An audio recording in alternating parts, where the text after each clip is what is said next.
자, 오늘은 빌렐렘 라이히의 아주 도발적인 개념이죠. 정서적 전염병에 대해 한번 깊이 파고 들어가 보겠습니다. 이야기는 여기서부터 시작됩니다. 바로 인류가 마주하고 있는 아주 근본적인 역설, 라이히가 던지는 하나의 거대한 수수께끼에서부터 말이죠. 네, 바로 이겁니다. 인류는 왜 자유롭게 태어났으면서도 스스로 만든 쇠사슬에 묶인 채 살아가는가? 이게 오늘 우리가 풀어볼 핵심 질문이라고 할 수 있겠네요. 라이히는요, 이 보이지 않는 감옥을 덫이라고 불렀습니다. 그럼 그가 말하는 덫이라는 게 대체 뭔지 한번 자세히 들여다볼까요? 이 덫이라는 게 무슨 물리적인 공간을 말하는 게 아니에요. 오히려 인간을 옴짝달싹 못하게 가둬버리는 아주 단단하게 굳어버린 성격 구조 그 자체를 의미합니다. 그리고 바로 이것 때문에 사람들은 코앞에 있는 출구조차도 보지 못하게 된다는 거죠.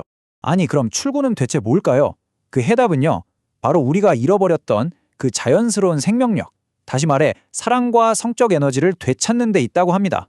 라이하이는 이 개념을 설명하기 위해 우리가 잘 아는 아담과 이브 이야기를 가져옵니다. 여기서 뱀은 생명과 성을, 그리고 선악과를 먹는 행위는 성적인 지식을 얻는 걸 상징해요. 결국 이들이 낙원에서 쫓겨났다는 건 인류가 그 자연스럽고 행복했던 삶을 잃어버렸다는 걸 의미하는 거죠. 결국 우리 자신의 본성을 두려워하게 된 바로 그 마음이 이 거대한 덫을 만들었다는 겁니다.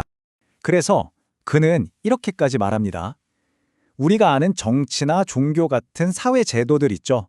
이런 것들은 대부분 이 덫에서 진짜로 탈출하게 해주는 길이 아니라는 거예요.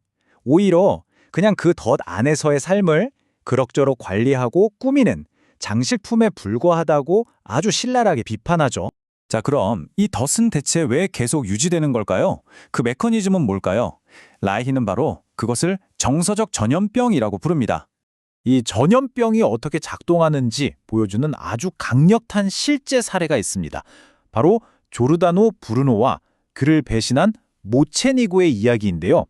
한마디로 브루노가 생명과 진리를 상징한다면 모체니고는 공허함과 시기심 그 자체를 상징한다고 볼 수 있습니다.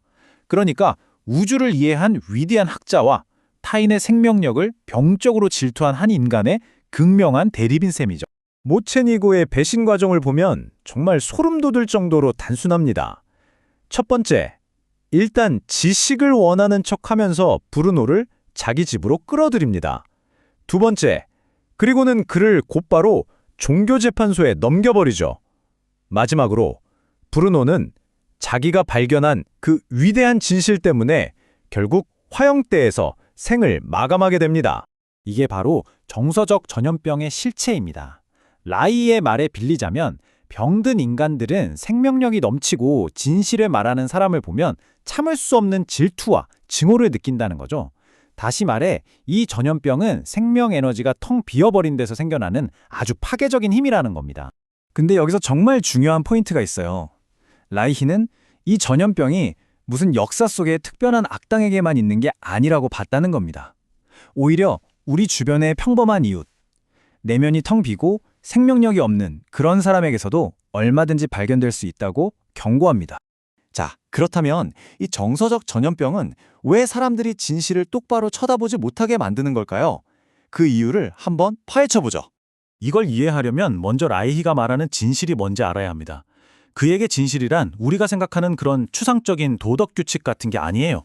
그보다는 살아있는 유기체가 주변 환경을 정확하게 인식하고 거기에 맞게 반응하는 아주 자연스러운 생물학적 기능 그 자체를 의미합니다. 보세요. 건강한 유기체는 본능적으로 진실을 감지합니다. 하지만 억압 때문에 단단한 갑옷을 입은 사람은 진실을 외면해요. 왜냐? 진실이 너무 아프거든요. 왼쪽의 건강한 유기체는 현실을 있는 그대로 마주하지만 오른쪽에 억압된 인간은 진실을 피하고 오히려 거짓말 속에서 편안함을 느낍니다. 자신의 억눌린 감정을 보호해야 하니까요. 바로 이 지점이 왜 우리 사회가 종종 불편한 진실을 말하는 사람을 박해하고 달콤한 거짓말을 하는 사람을 환영하는지를 기가 막히게 설명해 줍니다. 이유가 바로 여기 있었던 거죠. 자, 상황이 이렇다면 이토록 뿌리 깊은 저항을 뚫고 이 덫에서 탈출할 길은 과연 있는 걸까요? 있다면 그건 뭘까요? 해결책을 말하기 전에 라이히는 몇 가지 중요한 경고를 먼저 합니다. 이 해답이 그렇게 간단하지 않고 또 쉽게 오해받을 수 있다는 건데요. 첫째, 생명 에너지를 해방시킨다는 게 무책임한 쾌락주의는 절대 아니라는 점. 둘째, 공산주의나 일부 종교 같은 이념들이 오히려 생명 에너지를 왜곡하고 억압했다고 비판합니다. 그러면서도 흥미로운 건 카톨릭 교회 같은 억압적인 시스템조차 혼란스러운 본능을 통제하는 나름의 순기능이 있었다는 점도 인정한다는 거예요. 결국 핵심은 이겁니다. 앞으로 나아갈 유일한 길은 우리 내면에 있는 생명 에너지를 두려워하지 않고 있는 그대로 이해하려는 노력. 바로 거기서 시작된다는 거죠. 그것만이 이 덫을 빠져나갈 유일한 열쇠입니다. 라이에게는 이 개인적인 탐구와 이해의 여정이 인류가 겪고 있는 거대한 불행들을 해결할 수 있는 최종적인 열쇠였던 셈입니다. 이것만이 인류의 끝없는 고통과 전쟁, 그리고 이 끔찍한 정서적 전염병을 끝낼 수 있는 유일한 길이라고 그는 믿었던 거죠. 자, 이렇게 라이의 분석을 따라와 봤는데요. 결국 이 모든 이야기는 우리 각자에게 아주 도발적인 질문 하나를 남깁니다.